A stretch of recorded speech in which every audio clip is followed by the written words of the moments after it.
Welcome to Beyond Ordinary, where we explore powerful strategies and life changing insights to help entrepreneurs and ambitious individuals. I'm Myles Youngblood. I'm your host and your guide for today. I got my man's Josh, and we're going to talk everything about dog breeding. It's something a little different today, but hey, there's a lot of money to be made on this fair, so I had to bring him on. How you doing today, Josh? Man, fantastic. How about yourself? I'm good. I'm good. Can't complain. Can't complain. Sun's coming back out. About to be back outside. But Yeah. let's dive right into it, man. So you breed dogs. If someone wanted to make, let's say, 10K a month breeding dogs, what's probably the best way to for them to go about it? So when it comes down to the dog breeding game, I would say the quality of your dogs, your stud and your bitch are going to be the most important things, right? Mm, A lot of breeders out there, a lot of different breeds out there. So finding the perfect match for what you're trying to breed, and then building that clientele, right? Showing people exactly what it is your dogs do, how they look, the colors, what they can throw down. So then that way, like when you actually do drop a litter, there's quality to it. Because you have so many people breeding so many different dogs, and you can get undercut with price all over the place, right? You got mm, people selling dogs for $300, $500, $10,000, $40,000. So your price range is everywhere. right. So if that 10K is what you're looking for, that price range there, you just want to make sure your quality is worth that per se with your litter. So then that way you can continue to monetize it that way and give people good quality so they leave good reviews for you too. Okay. So in terms of quality, what are some like tangible or not tangible, but maybe I want to say KPIs, which is crazy to use in terms of dogs, but like what type of Yeah. qualities makes like a quality dog in terms of like for breeding purposes? Okay, so for me, I breed cane Corso. So I've bred Rottweilers before. Now I'm in cane Corsos. So in today's day and age with the Corsos, people like size, right? They want to see the head size of the dog. Colors is a big thing as well. Mm, Like black cane Corsos are really hot right now. Formentinos, which is a diluted fawn, and then Brindles, right? So right now, I actually have a brindle male and a fawn female. mm, So the brindles can throw down pretty much every color of the rainbow that you can get. He's a black brindle, and he's got great size. So like that foundation of him, and then that foundation of my female as well, will create a lot of colors. mm. And that's like the biggest thing that I guess people are into right now. So if it comes down to selling to breeders, then your standards are completely different than selling to people that are just looking for a quality pet at home, if Right. that makes sense. No, of course, B2B is definitely going to be different from B2C. So if people are really, concerned about size, like what, how, like, and say like they do have a dog is not the right size or whatever, what do they got to do to get him to that size? They just got to feed him more, change their diet. Like how does that work? That's going to come down to more so genetics, right? Mm, So you can always feed a dog more, but that doesn't necessarily mean the dog is going to grow appropriately, right? mm, Or to proportion. That's how you get fat dogs, obese dogs, right. dogs with bad hips and things like that, right? So you just want to make sure that if you want a dog that's large, you go and find a breeder that breeds large dogs. Mm-hmm. So for example, Cane Corsos run in size from pretty much 85 to 100 and females, 85 to 130 pounds, right? Okay. I have a female on the side. I keep her about 90 to 95 pounds. I don't really let her touch 100 too much. But then I have a male. He's still young right now, so he's probably gonna end up capping out somewhere about 160. Could probably be 180, Mm-hmm. 180 plus. I just don't like my dogs that big. But he'll have that capability to be able to be that big. So if you mix those two there together, you can get some puppies that are somewhere between 100 pounds to 150 pounds. Mm-hmm. And then, so you said that you used to breed Rottweilers, and then you pivoted. Hmm. Is there like a certain niche or certain species that is more lucrative than others? Like, why did you make that jump? So the reason why I made the switch from Rottweilers to Corsos is because the way that we bred and we train the Rottweilers, it's like they're very high drive Hmm. working dogs, and that's what I was breeding. So like these are dogs you're trying to sell to like police, people that want protection dogs, and that's a very small market of people, Hmm. right? And then also like the Rottweiler is not the most popular dog in America as it is, and never really has been. Mm. So when I pivoted over to the Corsos right now are a very popular dog. I'm not going to say they're on a craze like the Frenchie. The Frenchie took over the world. They surpassed the Lab as the number one dog in North America. I know But people. Corsos are hot right now. People have been seeing those XL bullies and the bully breeds for so long now that they're kind of like they're not over it. I'm gonna say, but you kind of get that look in a Corso, but you get a different breed, right? Mhm. And a dog that's not so stature wise. Corsos have really good stature, but they're not as high energy or as energetic as or sorry, not high energy. They have high energy. They don't have as much drive, I would say, as like a Rottweiler. So if you're selling these dogs to people like, that just want to pet, Right. right? Somebody that just wants to take a dog on a walk, be able to play fetch and things like that, I'd lean more to a Corso than I would a Rottweiler. Because once a Rottweiler starts working, you start breeding that into the Rottweiler, you're gonna get a dog with an insanely high drive. And if you don't match that drive, you're gonna get a dog that is destructive, or two is like they start shutting down because that energy is not getting out of them. So Yeah. I found that balance with the Cane Corsos, where they'll go out, they'll get that energy out, but you don't have to keep doing it over and over and over. So Mhm. they're a great mix of a family dog, and they like being on property, and they like finding their little pack of people too. So Mhm. it's a nice balance, I'd say. For sure, for sure. So I want to kind of take us back to like the beginning of your journey. Like, what made you want to get into this line of business, and how did you get started? This probably goes back to like uh, being a kid. Definitely for me, being a kid. My Mm. dad had a Rottweiler growing up as our family dog, and he was really well trained. And then I finally got an opportunity myself to get my own dog in high school. Going into my sophomore year of high school, I got a pit bull, and he was Okay. my dog, right? And I got to train him, and I got to work with him. Mm-hmm. And I always told myself, like when I got older, I was going, and I got some, and I got some real money. I was actually going to like put money into getting a dog that like I really wanted, right? A high quality dog from a really good breeder. Mm-hmm. And then from there, I started learning how to train dogs. And when I started learning how to train dogs, it unlocked a different mentality for me on what dogs can do, what dogs are bred to do. And then that interest just kept growing and growing and growing for me. Mm-hmm. And just throughout time, like and being interested in it, like I'm the type of person that if I start growing an interest toward it, right, and I can actually start monetizing it, You go why all not, in. right? Yep. Exactly, why not? So I got into the breeding because I had a lot of people that were struggling trying to find dogs that they really liked or breeders that they felt were reasonable or a breeder that put real work into the dog. So then that way when they got a puppy, it wasn't just like everything was just completely on them. They didn't know what they were kind of getting, right? Right. So that's what kind of sparked my interest in getting into the breeding because as far as the dogs go, I've been in the dogs for as long as I can remember. So owning them and training them has always been cool for me. But Mm-hmm. breeding is just a whole new world that you gotta learn and you gotta find your niche in it because there's not really one category of it. There's a lot of different categories, but you can find like your little realm in it and what you want to do. Mm-hmm. So, and then me, like, I don't really know anything about dogs for real. My parents were kind of the opposite. They I hear never that. let us have no dogs, no nothing. And so, like, I have no, like, I see people have dogs and it's cool, but like for Yeah, me, yeah. like because I never grew around dogs, I've never thought to myself, "Oh wow, like I want a dog." You know what I mean? It'll So change your life.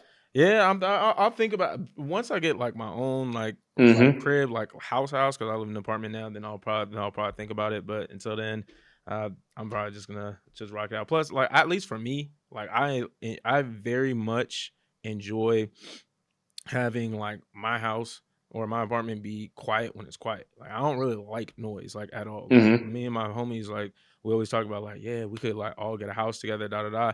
And they're cool. They've been my friends like since day one. They're solid and whatnot. But it's just like, damn, do I want to share a space with folks? You know what I mean? Like Yeah, I nothing hear that. against I hear them. that. I just, you know what I mean? So having a And that's the dog, thing with dogs too, yeah. is like you have to put work into a dog, right? Like you have to Hmm. train a dog around like a certain way. So like I have one, two, three, four. There's five dogs here right now. Right. They're all like two of them are up, but the other three and their puppies are out right now. You're not gonna hear them. Mm. Um so because they're just trained a certain way. Like if I hear my dogs, I know I need to get up. Right. And there's certain barks that they give you. You're like, okay, like something's not right. Or it's just like, okay, you're just making noise just to make noise. So, Right. no, for me personally, not only are they like alarm systems, they're deterrents and like Facts. their companions too. So they play like a cool little role. Like I know if I'm going out of town, I know my crib is cool. Like I ain't worried about my wife and my kids and stuff at home. Like I already know like if something were to happen or somebody is casing the neighborhood or, you know, breaking into cars or whatever it is. We live in a good neighborhood, but just in general, anything Yeah. happen anywhere. Anything. Like I just know like my house is the one they're probably gonna be like, them dogs is big as hell over Yeah, there. no, exactly. Like whenever I go back home to Cali, like always take a walk around the neighborhood, and there's this one house that has a big ass "Beware of Dog" sign, Yep. and like I've never seen them before, but like I'll just walk on the sidewalk. I'm not even close to like walking up, and they Yep. sound big as hell. I'm like, bro, there's no way I would ever break into that That's all you person's house. need. That's all you need. That's all you need is a bark. You don't need your dog to do too much, but just a bark is just like, okay, that's enough. That's exactly. So, but I bring up like my, I guess, level of ignorance to say that like for breeding dogs, to me, I'm over here thinking like, okay, you just have two dogs, they do their thing, whatever, and then you sell them. But it sounds like it's a Mhm. lot more sophisticated than that. So, like, can you walk us through kind of like the process of like how that goes in terms of breeding from like birth to adoption? Yeah, of course. Perfect timing. My female right now is in heat. So when they start their cycle, Mm. you have a window of when their progesterone gets to a certain point, and that's a perfect time for them You to said breed. progesterone? What's that? Progesterone, that's what it's called. There's numbers on the scale, right? I think like Gotcha. anything above 10 is the right time to breed them. But I like going the natural route more than the AI route. So like right now, my male Roddy, he can't be with her because I'm not breeding them. Mm. So like you'll know when she's ready because the male gets overly like whiny, overly pushy, wants to be next to her all the time. Mm. So that's when you know like it's a good time to breed. So from that point there, if the breeding is locked in, you got about 60-day window between when the female gets pregnant to when she's going to give birth. You got about 55, 60 days before she gives birth. And then at that point there, it's called whelping, right? Whelping is delivering the puppies and then taking care of the puppies until a point where they can sustain themselves and keeping them alive. So typically with the litter, you'll hear about people that lose a puppy or lose two of them because I don't know, the mom rolls on them or they were stillborn or things like that. Where I had a litter of 12 and all were healthy. I didn't have any runts. Mm. I didn't have any issues with mom rolling over them or anything like that. But like they were actually in here. I whelped them in here. This is my gym. I whelped them in here, so I set everything up so I can get in and out. And Mm. man, I spent that first week. I probably spent 20 hours out of the day in here. Um, Oh wow. for a whole week, like every day, just making sure that like you're rotating them on the nipple. They're getting everybody's eating the same amount as much as you can tell that they're eating the same amount. Taking care of mom because at first she won't eat for a few days. That's not what she's gonna do. Just make sure you're taking care of mom, making sure that they're all healthy to the point where they can all go home between 6 and 8 weeks. Typically, 8 weeks is a good 8 weeks plus is a good point for them to start going home. But up until that point, you got to give them vaccines. Like I said, Oh eating, wow, vaccines. sleeping. You can't bathe them. Well, you can bathe them when they get a little bit older, but you just want to make sure that like their environment's clean, right? Because they're Facts. pooping on themselves, they're rolling in it, they're stepping in it, their eyes are closed for about a week and a half, almost 2 weeks. So they're using their smell, and they're using their mouths, and they're going from sucking on mom to sucking on each other. And the female or both females and males will suck on the male's genitals, and Oh like they wow. can pee in their mouth and they can get sick. And it's a lot that can go on. But like I said, luckily for me, I had all healthy puppies, but I put a lot of time into it. I paid attention a lot. Mm. So then that way you're just making sure that throughout that process to where they can actually start fending for themselves, they're healthy and they're good to go. Mm-hmm. Damn, I didn't realize it was that big of a process. Like 20-hour days. That's crazy as It's a hell. lot of work. It's a lot of work. Do you have people that do it differently though? So I can't say that that's the only way to do it. Facts. But I just know that like when you just put them in kennels and in that tight space, that's when you get a little more susceptible to getting like kennel coughs and Mm-hmm. other little diseases that can happen. So those Mm-hmm. first few weeks are very critical for their development and their health. So then that way, when you are sending a puppy off, they're dewormed, they got their vaccine. So then when they get to their new owners, you're not having people hitting you back like, hey, there's something going on with this dog. and things like that, because Hmm. you get that a lot. And then Really? that's how you lose your reputation. People start breeding a little too much. It's time consuming. It takes a lot of time away from your day. It takes a lot of time away from your life, just in general. Facts. So when you start doing it a lot, I can see how it becomes one of those things where it's kind of just like, all right, let me get them out of here. Because when they get to that point where they're active, they're active. They're Right. tearing things up. They're getting into it with each other. You got other dogs already as it is. You got the stud or the mom or the dad as it is. If you have both of them already, Mm. so you're just adding to what you got. You got to feed them. Yeah. You got to clean up after them, right? So it's a lot of work. It's not easy for Mm. sure. So I know you said that you grew up around dogs since you were a sophomore, even before then. So like somebody who you know doesn't have that experience, like how should they go about learning about this? The biggest thing I would say is one, I would just like research like breed qualities with what you like, right? Like if you want a dog that's lazy, that's going to just kind of hang out, not do too much, you got to put a lot of work into them. You got to find those type of breeds, right? Right. I'm not going to throw breeds out there because I don't want to disrespect breeds and call them lazy, but like you got some dogs that aren't as active as other dogs, right? Facts. If you're looking for a dog that's super active, you're a runner, right? You want to run with your dog. Like those are certain things you just want to research, and that way you can kind of have an idea of which way to go. And then from there, like finding somebody reputable, right? Somebody that you can have conversation with, you can ask them questions, because you want to get as much information you can get before you take on a dog, and then Hmm. you don't feel like you're prepared, right? So you want to get as much information as possible so you feel prepared, because at the end of the day, your first time doing anything, you're going to not be prepared all the way, because you're going to have to deal with things that you didn't know you had to deal with, Facts. You right? don't know what you don't know. So I always recommend to people, like if it's your first time owning a dog, like maybe kind of stay away from some of the dangerous breeds, Hmm. just because there's a certain level of training that you need to put into a dog, and when you don't really know what you're doing, people don't understand how fast these dogs get big. Right? They're Facts. puppies for a little bit, and then by 6 7 months, like they're 80 pounds, 90 pounds. So yeah, they're still puppies, but you got that puppy energy in a dog that weighs more than a toddler, weighs more than some elementary school children. Right. So, um, but number one, overall, the biggest thing is I tell people is find a trainer, find somewhere to go to train your dog, and be consistent with it. You put a solid good year and a half into a dog, you'll have exactly what you're looking for. But people like to cut corners too often. Um, Of course. and then you don't get what you want, and then you blame somebody else. But I mean, that's life though, right? That's just Yeah. human nature. People do that. But when it comes to dogs, I'd say the biggest thing is do your research, and then number two, find a training program or find a trainer, like Hmm. ASAP. So you said that you have people like call you back and be like, "Yo, stuff's wrong with the dog." Like, how do you like go about those situations? Like, is it like a no refund policy, or like how's that go? Yeah, so like a lot of breeders will do a no refund policy. I guess I didn't do one necessarily. I don't think I've ever like said like I don't have a refund, like you can't get a refund. It's just about like having knowledge though and understanding like dogs and what they can do and what can happen. So for example, I had a puppy that I ended up flying to New York. So like the puppies that I took out of state, I flew them myself.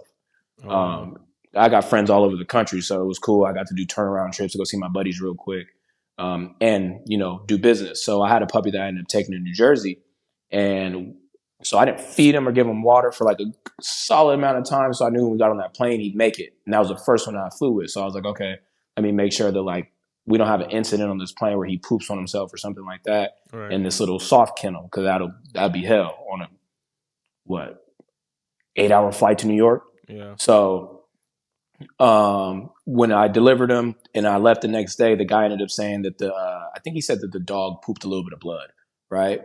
So I was just letting him know, like maybe because he hadn't eaten and maybe because he hadn't drank any water. I don't know how much he had fed him. That maybe like a little bit of blood came out of his intestines. So just monitor him the next day or two, and if Hmm. so, he needed to go to the vet. Just let me know what those vet bills were, and I would cover the vet bill, Oh, that's just in dope. that way, you feel comfortable with the dog you got. You don't feel like somebody just sold you a dog and just left you with a problem, you Right. know? Facts. So Facts. that was just one situation I dealt with personally. So Hmm. then going through that kind of gave me the knowledge of, okay, and the next puppy I flew with, okay, well, maybe let me feed him a little bit more. I'll give him a little bit more water before I just take him. Mhm. I just kind of starve them and don't give them water for X amount of time. So then that way their intestines are so dry that when they poop or whatever, it's like that It's blood comes it's through. fine. Yeah. And then the next couple of puppies that I flew with, no issues at all. Cool, cool. So what about what other or what's been the biggest challenge of, being a dog breeder? Honestly, dealing with the people, dealing with That's people funny. because like people don't like to listen. So as a breeder, you spend so much time with these puppies. You bring them to life, Right. right? So you get to see their personalities from day one. So explaining to people like, okay, this dog is like this. This dog needs this. And then for people to just kind of like not listen to what you're saying and feel like they know more, and then come back to you and be like, well, this is going on. It's like, yeah, that's why I told you this, right? Right. I told you to do this, this, and this, and since you haven't done it, you have an issue, right? Oh, this dog is jumping or this dog is this. And like, yeah, you got a high energy dog. Like, if you don't work the dog is going to get a lot of energy and the energy has to go somewhere. So Mhm. when you come home and you have a high energy dog and they haven't got the energy out, you let them out that kennel. What do you expect them to do? The energy's coming out. They're going to start Mhm. jumping, doing this, doing that, biting stuff, tearing up stuff, right? Because you haven't put that time in to get that energy out of them or train them, you know? So Mhm. I'd say that's the hardest part. The dogs are easy, in my opinion.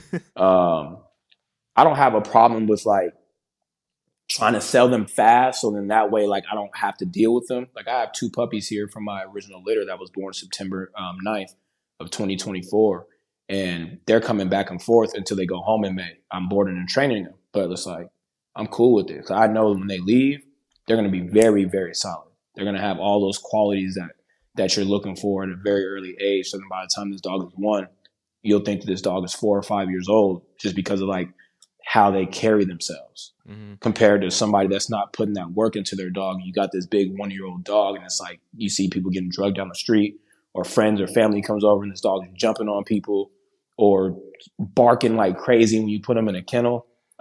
Things I don't like personally Mhm. that I like to put into my dog. So like that's what I would say is the most difficult part about it.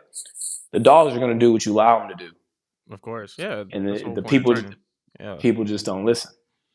Yeah, it's actually funny that you say that dealing with the people is the hardest part and the dogs is easy. That's very funny. That's entrepreneur life, though, right? Oh yeah, you always gonna Dealing with have customers, anything, right? absolutely people just like, oh man, I deal with that all the time. You'll say, okay, we're gonna do X, Y, and Z, and it's like, okay, sign on the dotted line, sign on the dotted line. You get a weekend, they're asking for all sort of extra shit. And Mm-hmm. it's like, Mm-hmm. and then it's like, they say that the customer's always right, so it's like, you know what, cool, whatever. Like I'll do, Sometimes not. yeah, so I'll do a little extra for you. You know what I mean? But hey, it comes with the territory. You know what I mean? If you, so Also be the boss, right? I'm saying, so what is your stance on adopting from shelters versus buying from breeders? Oh, perfect. I'm glad you asked me that. So in college, I adopted a dog. Great dog. Didn't really know what he was because he was mixed. Hmm. So when it comes to adopting and buying from breeders, when you adopt, you don't really know what you're going to get. Hmm. It's not to say that you're not going to get a good dog. Like I got a great dog, but excuse me, I got a great dog, but I didn't know like his bloodlines. I didn't know if he had any health issues. I Right. didn't know what he was, um, how his parents were, any of that. You're not going to know any of that information, Hmm. right? Unless there's like dogs that are brought in from breeders and they give you this information. So that's the only thing I'll say about adopting a dog is that you just don't really know what you're going to get. But I think adopting a dog is really dope. I think that there's too many dogs in shelters that people give up on or Hmm. have situations where they're just going to end up getting euthanized, right? Right. So um, to me, that's not cool. But also at the same time, too, being on the breeder side of it as well, I see, how people don't like the breeding side, how they're like, there is too many dogs already. So why are you breeding more? And the answer is because like I know what I'm giving people. Right. I don't breed to sell to breeders. I breed to sell to people that are looking for a pet, Hmm. right? That are looking for a companion, for looking for a family member asset to their home. So I know what I'm selling to somebody. I know what they're going to get. I know what to expect. I know what they should expect, right? Hmm. And that's the difference to me, right? For sure. Is are you looking for something specific, or are you looking to essentially bring in a new family member from us, like, and rescue, right? Like, if that's the mentality, if the rescue is the mentality, go adopt. If like you're looking for something very specific, find a breeder. That's the best way I can put it. Okay. That makes sense that you don't know what you're gonna get if you adopt. So it doesn't make sense that if you're doing this to breed that you would be essentially going You blind. can't even do that though because they're Yeah. gonna spay and neuter Oh, if really? you adopt. Yeah, no one's selling you. No, you can't adopt the dogs that are intact because that's the Uh, purpose. We don't want dogs in the shelter, right? So I'm not gonna sell you a dog that's still intact because then like you might breed or something, and then we end up in this situation again. So if you're getting a dog from a shelter at all, you're not breeding it, and you're okay. not getting paperwork on it, anything like that. So you can sell dogs without papers, but like I said, now you're dealing with different type of clientele. You're Right. dealing with different price markets, a lot of different things because you're considered not legit. Hmm. So is there like paperwork and stuff that you have to go through to like be like I guess a legitimate breeder or something? Yep. So you have to get registered in your county or your city. It's Hmm. probably different state to state, city to city. How that is, you have to register your kennel. You have to register your dog with your city, and then on top of that too, like the AKC, which is the American Kennel Club. That's Hmm. where all my dogs are registered. So they have numbers, right? Like a social security number, Yeah. right? And then they have their pedigree and their lineage and everything too. So I can go back generations and tell you like what my dog, like where my dog came from. If they come from champion bloodlines, and champion is just like a dog that either went to a show or won competitions and things like that are considered champions. Hmm. So when it comes to the breeding aspect of it, like that's what you get. Got it. Got it. I didn't know it was. I mean, I guess that makes sense. You don't want people just, I guess quote unquote on the black market, just like doing whatever. You can go adopt a dog for peanuts. So if that was the case, and I just want, and I've been to the shelters before, and I've seen some of those dogs. I'm like, dang, that's a great looking dog right there. Hmm. And then it's like, yeah, if I can go get a dog for the low, and I just want to flip my money real quick and breed it and sell it all to all my homies and people that I know, you could do that, right? So Right. that's why they're making sure that they spay and neuter them at the shelter, so then you don't deal with that problem.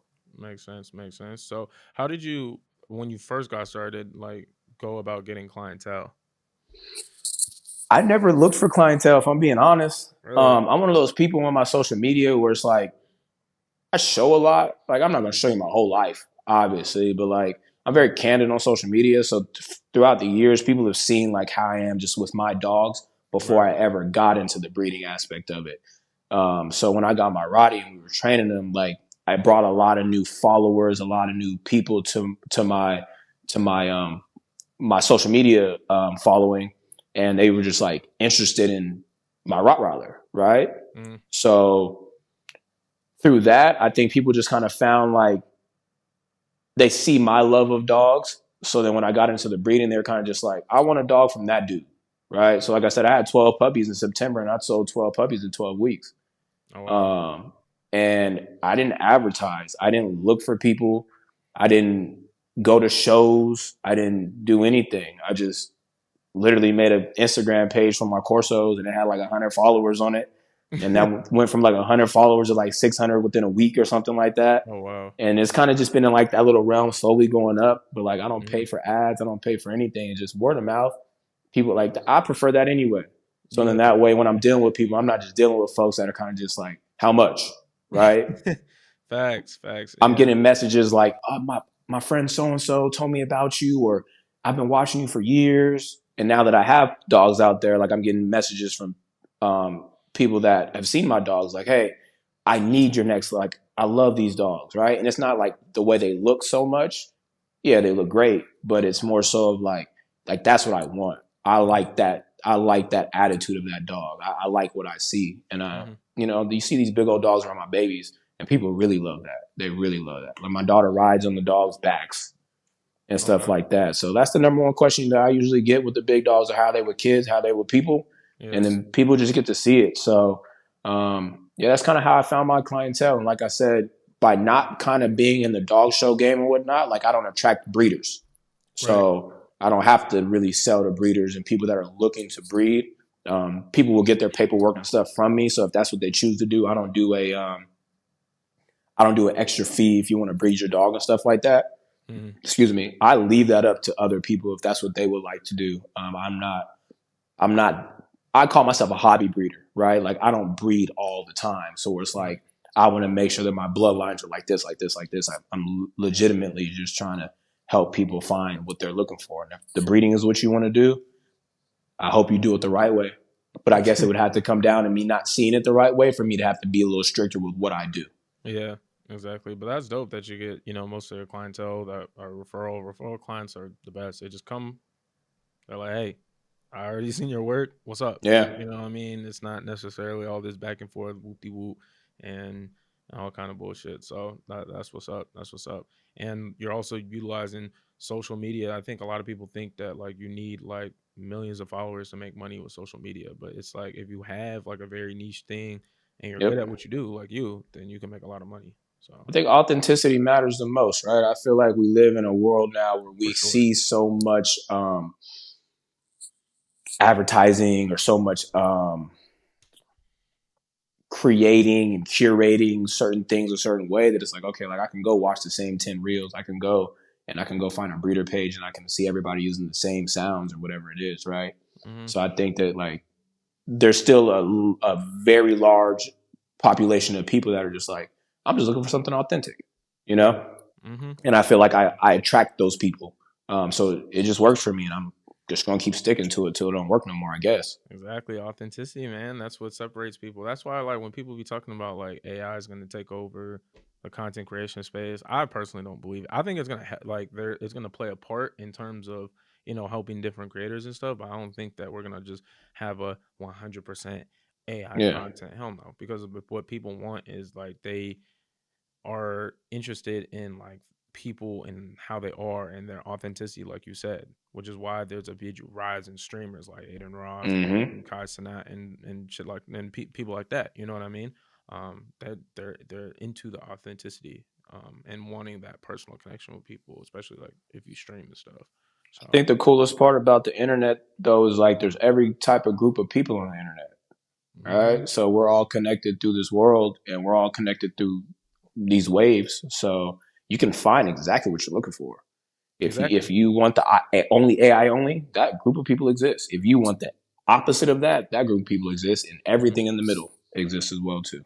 Oh yeah, oh yeah. Oh, so you mentioned earlier about the big you have big dogs and you have kids and stuff like that. Like, how do you manage your time with breeding dogs and being a family man as well? I'm super calendar oriented, so Okay, like everything in my life is in my calendar. It took me some while to find like that balance or whatever it is, but just right, through becoming an entrepreneur, I had to learn how to really balance time, right? So I schedule my day as like portions. Like I get up at 3 something in the morning, so then that way like I'm working out before anybody in my house wakes up. So right. then by the time I get that time my time out, I can take care of the dogs real quick, then I can be inside, brush my kids' teeth, help them get dressed for the day, sit down and eat breakfast with them before I go to work. Mm-hmm. And then I go to work, all right? And then I come home, take my kids take a nap, I take my dogs out to run, I take my dogs on a walk or whatever it is. Or we do all that together, right? Like my Mm-hmm. kids love the dogs. My kids are so used to having the dogs that like my family time and my breeding time and being with my animals is integrated into my family as well. So I don't have to be like, I got to cut this off, cut that off, and cut that off as well. Mm-hmm. It all kind of flows well together. But yeah, I'm very structured with my time. So then that way, like I don't feel like I'm not giving enough to Yeah, everything that I'm actually into. mm-hmm. And obviously making sure that like my family isn't taking the brunt of it. Cause I've been on that other side. I've been so busy working and trying to grind and trying to build something to provide for my family Yeah, that like I didn't spend a lot of time with them and I justified it by just selling myself like my kids are really young. Right. They're just yeah, gonna be with their mother, they're breastfeeding or whatever it is. But then, you go through those situations with your wife, right? And then she's telling you that you're not pouring into her and the family and things like that. So like I've taken those lumps enough to like I've learned a lot. And yeah. now I feel like I'm just now at the very tip of the point where I'm like, oh, I'm figuring it out. So it's cool. uh, I'm still at the beginning of it. I'm still learning, but so like, must be a yeah, good feeling though, knowing that like you finally found your stride. You using your calendar, getting your time right. So, Hey man, when I met you on vacation, that's the first time me and my wife went somewhere since 2017.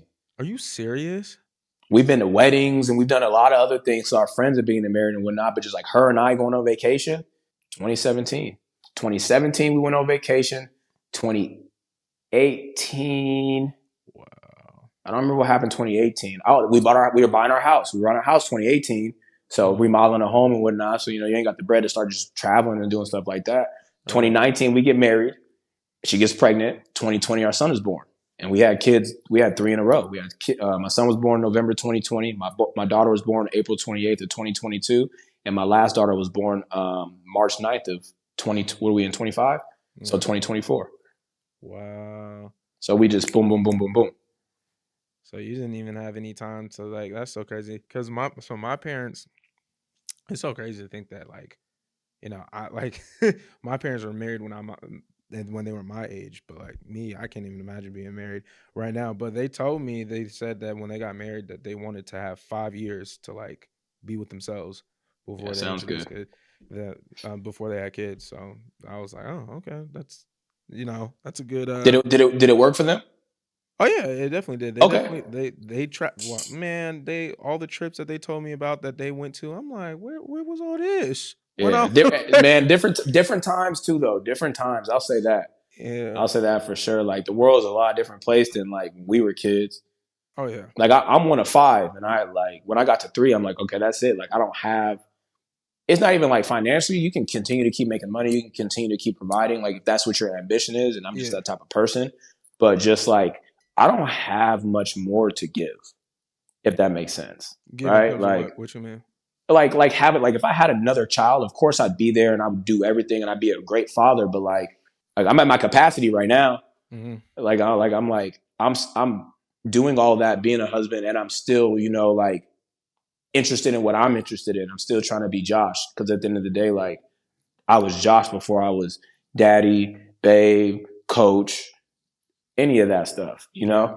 So, like I said, Mhm. like the world we live in now is different than the '90s and the 2000s when technology was just now coming. Everything is super fast paced now, so it's like, and shoot, going Absolutely. to school and getting out of school. I remember my parents got degrees and they got their careers right after. I got homies with 2 and 3 degrees that don't got their careers yet. Man, what? I literally so I graduated college in 2020. And it's crazy cuz I went to an alumni brunch like literally last week, and someone asked me, Hmm. they was like, you graduated in 2020, was it hard to get a job? And then when I had to stop and think, I was like, low key, no, it wasn't because they turned on the printing press. But like now, oh my god, it's like some of my friends. I've had so many people I know that I went to school with that got laid off, that hate their job and want to leave their job, can't find a new job. It's crazy now. It Hmm.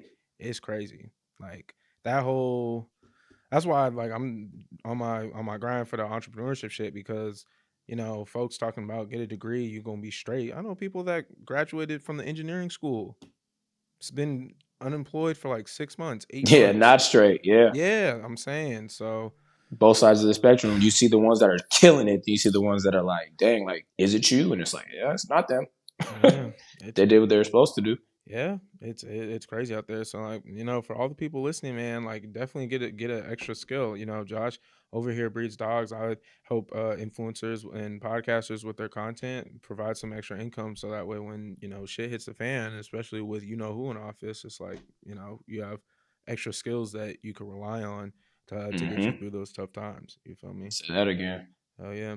So what advice would you give someone who wants to start breeding dogs professionally? Have a real passion and a real love for it.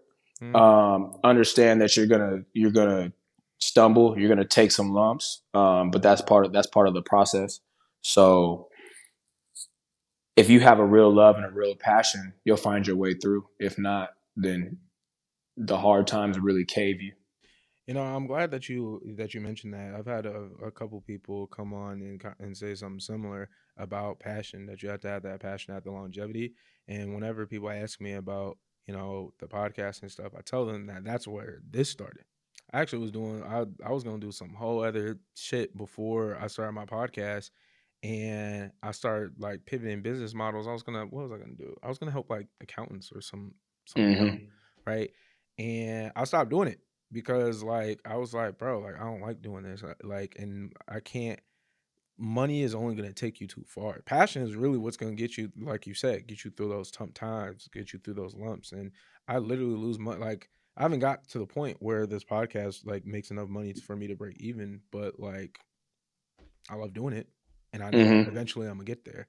And Mm-hmm. if I was only strictly doing this for money, I definitely would have gave up by now because I would have been Got to like, damn. invest in yourself, though. Yeah, exactly. You got to invest in yourself. But like, if I was only having, oh, I need to, make X, Y, and Z in this time frame, and I'm like, damn, it's been. I think I've only been doing this for like 9 months. I've been doing this for 9 months, ain't made no money. Da da da.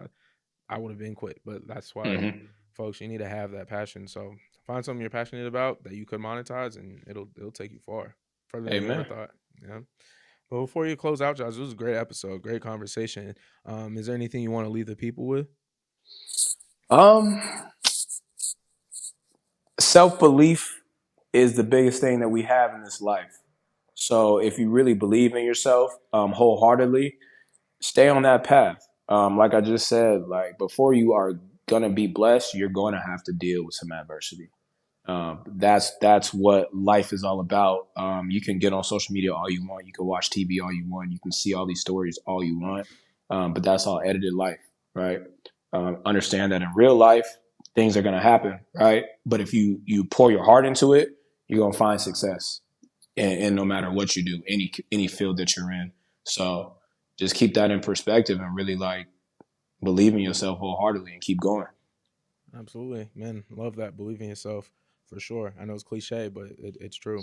But hey, Josh, thank you so much for coming on the podcast, man. Where can the people find you at? You can find me on social media, J_Mitch05, on Instagram, Twitter as well. If you into the dog stuff, my handle on Instagram is NID_underscore Corso. That's where you can find my Corsos on there. But if you find that main page, you're gonna find everything that I'm into. For sure, for sure. All right, y'all. Thank you so much for tuning in. Another great episode, another banger. Till next time. Peace.